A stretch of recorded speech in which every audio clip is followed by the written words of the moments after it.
Yes, well, the subject is money. Money, actually money and you. And I am interested to hear your background. We'll do a little introductory round, but I'd like to introduce how come this subject, money, I know that you're all into self-awareness in one way or another. Mm-hmm. And to most people, money doesn't seem to have anything to do with self-awareness. It's like what I do during the week. So I go out and earn my living, earn my money, and then self-awareness is what I do on the side or my life is really about. And the twain, the two, actually never seem to come together. Well, I got interested, I've always been interested in money from when I was a small child, particularly making it. And was quite successful as very young. I liked to as a salesman and an entrepreneur very young. And then into a more traditional sense in the business world with property and consulting work, strategic consulting work. And it was I think 33, I'm now 64, so it was about 30 years ago that during my work with organizations, where I was working with people about my age, we were doing so-called at that time transformation processes with organizations. We were one of the first to call our work organizational transformation at that time, and we were all very arrogant and thought we were changing the world. And I realized after 2 or 3 years that actually our processes in companies were not working. We would get groups of top managers together and we do the sort of things that are being done now, often more often vision processes, communication processes. The organization case you are called Meaningful Relationships. The organization at that time was called the Relationships Organization. It came out of out of Boston, Massachusetts. And we gave it a professional name with my founding partner, Hargrove Associates, and we went in and did these processes. But after 3 or 4 years, I realized we weren't actually these top managers who had all these visions, and we got them really authentic with their visions, and they were really they didn't seem to be able to land in concrete terms what they had promised themselves. And these were the people in so-called power. And they still are. And I said to myself at that point, if powerful people can't realize their own visions and dreams, what chances do the rest of us or the rest of the world have? And so I had a light suspicion at that time, because I noticed when something called the budget came into these conversations around vision, it was like the vision seemed to budget came in through the door and the vision sort of disappeared out the window. So I had a light suspicion that this problem of actually landing these visions could have something to do with money, without any idea where this would go. And I decided to take a 6-month sabbatical to research it, find this little piece of the puzzle, put it back in, and then continue. Well, to cut it short, this 6 months has turned into 30 years.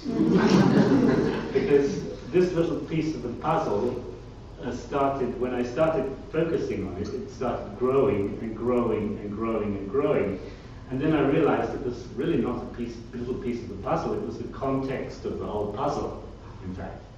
It was something very much larger than I had imagined. And the more, as I say, the more I got into it, the more I even became fascinated by it, because I saw how it was determining so many, it was threading through the relationship to money. I saw it threading through so many aspects of life, both people's individual lives, families, relationships, and then into the collective. And And it doesn't really, when you look at it and you think about it and you look at the newspapers, you hear what's going on, and you don't even have to be really intellectual. Just go into the cafe around the corner and listen. And I did this research once for a couple of months, just eavesdropping conversations to figure out how long does it take before money comes into the normal conversation between people. Anyone like to guess the result? How long does it take? If you go around the corner and just listen to people talking. After the weather? Comes before the weather. How long do you think it takes before the subject of money drops into the ordinary conversation? I first thought 15 minutes, but it must be sooner, yeah. 5 minutes? I suspect 10 seconds. It's about 2.5 minutes. You can try it for yourself, you'll see. But directly or indirectly? Also? Directly. People talk about the cost of things, the price, how much they're earning, whether they're earning enough, not earning enough, worried about their jobs, and whether they're enough to make ends meet their debt, etc., etc. It's usually a pretty channeled, tunnel-like conversation, but it doesn't take very long, and you can see how it threads through everything. And look, that's on a sort of individual level. If you look at it collectively, look at Libya right now. When I left, I heard the news, I think it was yesterday.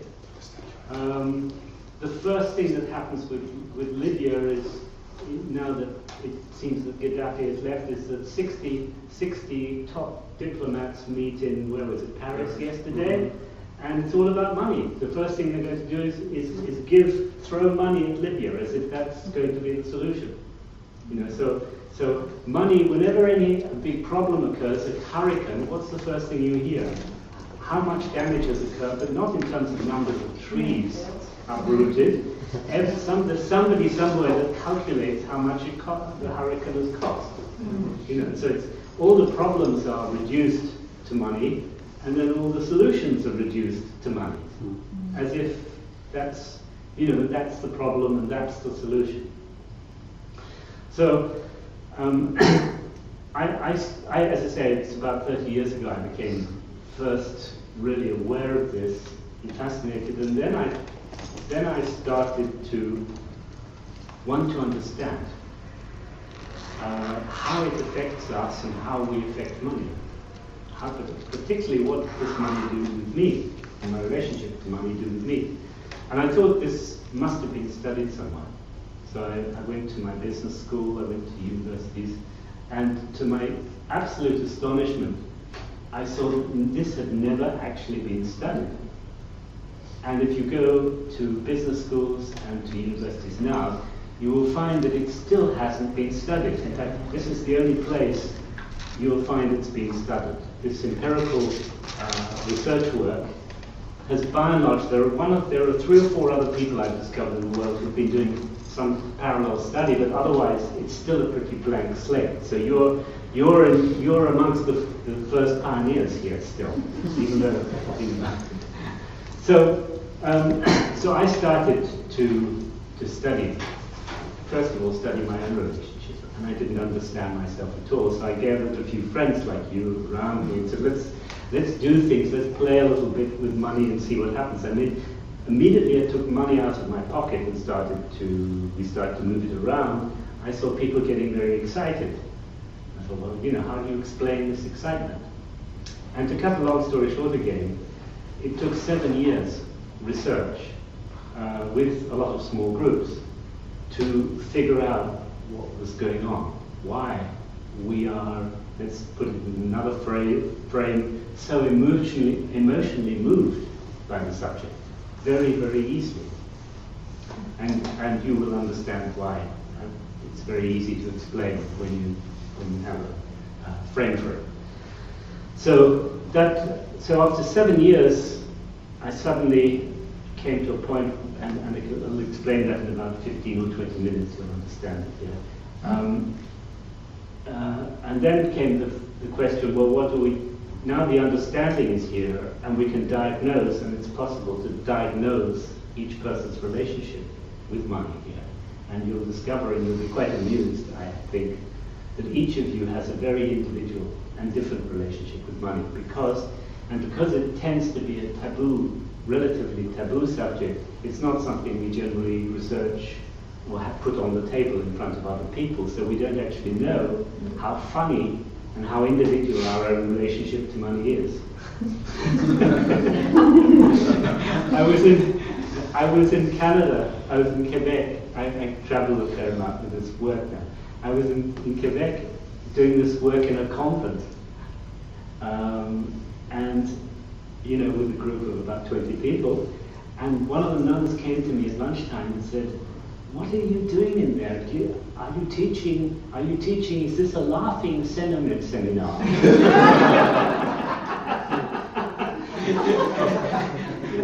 said, "No, it's about money."